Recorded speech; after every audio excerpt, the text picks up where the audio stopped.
Assalamualaikum warahmatullahi wabarakatuh. Masih bersama saya di channel Arjano Crypto. Yuhu.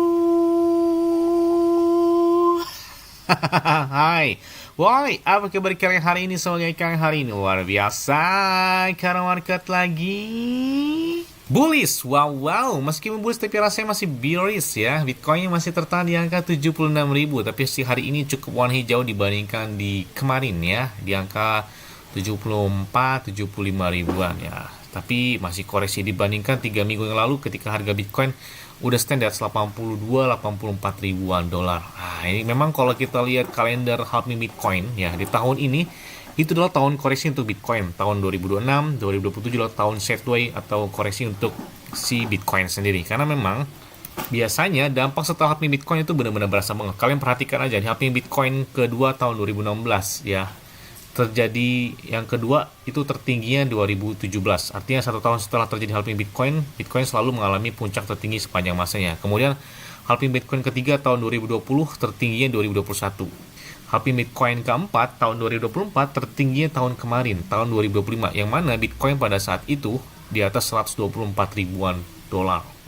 Gila banget ya. Dan tahun ini adalah biasanya tahun koreksi 2006, 2007 dan 2008 itu biasanya bangkit karena memang terjadinya halving Bitcoin, dan 2029 ya biasanya kencang banget karena dampak 1 tahun setelah terjadi halving Bitcoin. Makanya perlu kalian catat halving Bitcoin selanjutnya ya di tahun 2028. Nah, terus yang tanya, Bang, kira-kira pakai exchange luar apa Bang yang enak selain pakai exchange lokal seperti Indodex, Bittime, Toko Kripto, Pintu, Trip, Peluang, Ajaib Kripto, dan banyak beberapa exchange lokal yang sampai dengan saat ini saya gunakan dan enak banget. Selain itu juga saya pakai exchange luar seperti Bitget. Kenapa pakai Bitget Bang? Enak banget, rate-nya juga 0%. Kemudian untuk store tetap bisa gunakan peer-to-peer, dan enaknya lagi kalau kalian pengen dapat Pi Network gratis ya senilai Rp500.000 atau kurang lebih 30 USDT atau 30 dolar, klik aja di deskripsi video ini, ada tulisannya Bitget. Nah di situ kalian bakal dapat kotak misteri senilai 30 USDT atau senilai Rp500.000. Selain itu juga kalian subscribe channel ini, karena salah satu persyaratan untuk mendapatkan kotak misteri tersebut adalah subscribe channel ini. Klik di deskripsi video dan kalian bisa lihat ada tulisannya Bitget. Nah, di situ kalian bakal dapat kotak misteri dalam bentuk Pi Network. Nah, lumayan banget ya. Selain itu juga mereka bagi-bagi iPhone 17 Pro Max dan 6.200 USDT yang bisa kalian dapatkan dari Bitget tersebut. Tapi yang kotak misteri otomatis Pi Network itu klik aja di deskripsi video ini ya. Dan enaknya di Bitget itu nggak ada namanya gangguan, tiba-tiba pemeliharaan, maintenance, dan sebagainya. Enak dan lancar aja sih menurut saya pakai Bitget ini selama dari 2021. Berarti udah 5 tahun lebih saya pakai Bitget ini. Enak aja ya. Oke, seperti biasa hari ini saya akan membahas dan memberikan informasi terbaru dan terupdate tentang perkembangan aset kripto. Tapi ingat tetap disclaimer dan dior. Kenapa? Karena modal keuangan adalah diri kalian sendiri. Karena bermain aset kripto itu sangat-sangat beresiko. Jadi sangat banget beresikonya. Nggak boleh FOMO terhadap aset kripto, karena memang sangat banget beresikonya ya. Oke, yang kita bahas adalah tentang Pi Network. Oh, banyak banget. Bang, tolong update terbaru dong tentang Pi Network. Oke, kita ulas ya. Tapi tetap disclaimer dan dior. Kenapa? Karena di lingkungan adalah di kalian sendiri. Karena bermain itu sangat-sangat banget resikonya ya. Dan kalau kita lihat di sini, harga Pi Network adalah 0,15 dolar. Dan mereka sudah listing di beberapa ceks besar, termasuk di bulan Maret ya. Itu mereka baru saja listing di Kraken. Kraken ini adalah salah satu exchange terbesar di dunia.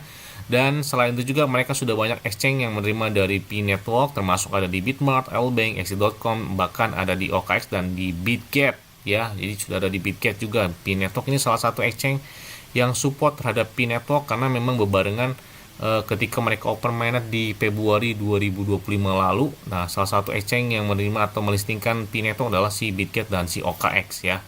Kemudian kalau kita lihat sirkulasi supply emas saat ini udah 10 miliaran pi dengan maksimal supply ada 100 miliar. Nah, ini yang harus dikurangi ya. Total supply-nya ada 100 miliar. Jadi semakin kesini semakin banyak yang dibuka mainnetnya ya. Ya termasuk ada yang dibuka di 2026, ada yang dibuka 2027, bahkan ada juga di tahun-tahun selanjutnya. Jadi ya semakin dibuka biasanya harganya semakin menurun karena banyak yang mereka wajar sih ya. Mereka sudah melakukan penambangan sudah lama dari 2019, 2020 dan lain sebagainya. Ketika mereka sudah di mainnet, sudah bisa diperdagangkan, ya pasti ada yang ingin mereka jual dan lain sebagainya, ataupun ada yang ingin menahannya. Jadi wajar sih, namanya fluktuasi market, ada yang ingin dijual ataupun ada yang ingin mengholdnya atau menahannya. Dan itu berdampak buat harga dari Pi. Ketika supply-nya dibuka kan jadi tetap bertambah circle supply-nya, yang mana mereka memiliki supply adalah 100 miliar Pi. yang itu yang harus dilakukan pengurangan atau dibakar. Biasanya kalau dalam dunia aset kripto itu ada namanya burn atau pembakaran atau pengurangan supply. Seperti Shiba Inu di tahun 2021 mereka membakar 50% dari total supply mereka, yang itu berdampak banget pemompaan terhadap sebuah token tersebut. Makanya salah satu menurut saya sih adanya sistem pembakaran yang terjadi terhadap Pi network tersebut ya. Dan ini ada beberapa informasi yang perlu kalian ketahui termasuk dari Pi Core Team. Oke, kalau kita lihat di sini di pemilihan sebelumnya di pertengahan Mei kemarin, ya semua node mainnet diwajibkan untuk menyelesaikan peningkatan protokol 23 paling lambat tuh di tanggal 15 Mei 2006, dan memang di sini peningkatan itu cukup lama dibutuhkan karena memang penyesuaiannya cukup lumayan lama ya. Upgrade mereka sampai setiap bulan selalu ada gitu ya pembaruan protokol terhadap Pi network tersebut.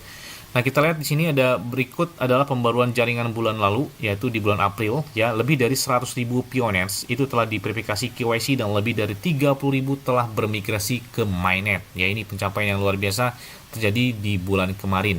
Karena memang lebih dari 18.100.000 ya, 18.100.000 lebih yang sudah melakukan KYC dan sukses ya, sudah melakukan verifikasi dan berhasil. Bahkan lebih dari 16,7 juta ya yang sudah migrasi mainnet. Jadi pencapaiannya benar-benar luar biasa itu terjadi di tahun 2026 ini. Nah, kemudian kita lihat di sini ada pengembang dan kreator pipe kini itu dapat memanfaatkan basis pengguna Pi network yang masif dengan lebih dari 60 juta pelopor terkait melalui cara mudah membawa aplikasi buatan AI eksternal mereka ke jaringan distribusi nyata dan ekosistem utilitas Pi melalui Pi App Studio ya.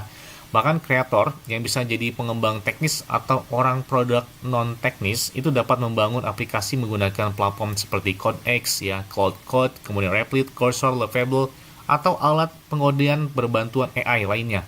Jadi lalu menggunakan Pi App Studio untuk mengkonversi aplikasi tersebut menjadi Pi Apps ya. Ini beberapa video singkat yang di-share oleh Pi Core Team ya. Itu mengubah persamaan bagi para kreator. Jadi AI sudah bisa membantu orang menghasilkan aplikasi dengan cepat. Bagian yang lebih sulit adalah distribusi dan mengubah aplikasi tersebut menjadi produk yang benar-benar digunakan orang. Bahkan Pi saat ini membantu menutup kesenjangan itu. Daripada membangun infrastruktur dari nol, kreator dapat menghubungkan aplikasi mereka ke ekosistem yang sudah ada dengan pengguna. Kemampuan pembayaran, verifikasi identitas, infrastruktur manusia terfasilitasi, dan alat tingkat platform yang sudah siap. Bahkan fitur ini juga membuat proses ide aplikasi pengguna menjadi lebih cepat ya. Karena ide-ide kalian terlalu bagus untuk dilihat, jadi coba kalian bisa lihat di Pi App Studio saat ini. Saat ini jika kalian seorang pengembang pipe atau mengenal seorang yang sedang membangun aplikasi dengan AI dan membutuhkan distribusi, jadi kalian bisa lihat di Pi App Studio untuk mengkonversi aplikasi bantuan AI menjadi Pi Apps dan mengakses pengguna infrastruktur serta peluang monetasi ekosistem dari Pi tersebut ya. Jadi memang bermanfaat banget dalam pembaruan di Pi App Studio mereka. Nah, kemudian banyaknya akun yang nggak resmi. Nah, akhirnya Pi Core Team membeberkan akun founder mereka yang resmi ya. Nah, kita lihat nah, di sini ada akun X-nya dari Nicholas Kokalis ya. Ini akun resmi mereka, kita follow deh ya. Nah, kemudian juga di sini ada Cheng Diaofan, ini akun resminya. Jadi bukan yang abal-abal dan mengatasnamakan dan sebagainya. Ini bahkan mereka share ya di official medsos dari Pi Core Team atau dari Pi Network sendiri ya. Oke, kita lihat dari mynepi.com dari Pi Core Team. Dia AI sedang menciptakan gelombang baru pembuat. Jadi orang-orang mengubah ide menjadi aplikasi lebih cepat dari sebelumnya.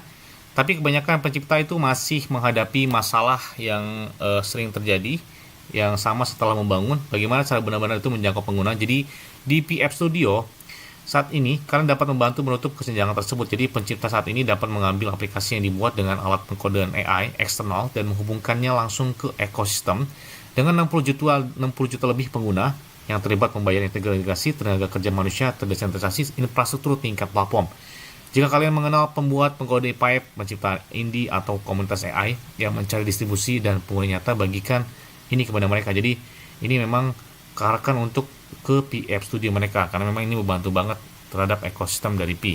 Nah, kita lihat di sini penghargaan besar untuk operator node mainnet yang telah melakukan upgrade terbaru Pi23. Jadi sebagian besar node utama saat ini telah di-upgrade dan protokol diharapkan akan beralih ke V23 dalam waktu dekat ini. Ini adalah salah satu upgrade paling menantang hingga saat ini karena melibatkan berbagai upgrade subsistem dan optimalisasi yang memerlukan pemrosesan ulang data internal. Jadi protokol 22, 23, kemudian 20 ke 24 dan proses dan ke 12 ke 26. Nah, kemudian dari Pi Core Team juga, untuk pertama kalinya OKX telah membuat Pi tersedia bagi jutaan orang di Amerika Serikat untuk platform mereka. Wah, keren banget nih, saat ini sudah tersedia Amerika Serikat ya. Dan menambahkan titik akses lain ke ekosistem Pi bagi pengguna Amerika Serikat. Pi terus memperluas jaringan globalnya dari pioneers dan mitra serta memperkuat partisipasi ekosistem, utilitas, dan adopsi pengguna nyata di seluruh dunia. Jadi lebih banyak pengguna dan jaringannya semakin lebih kuat ya.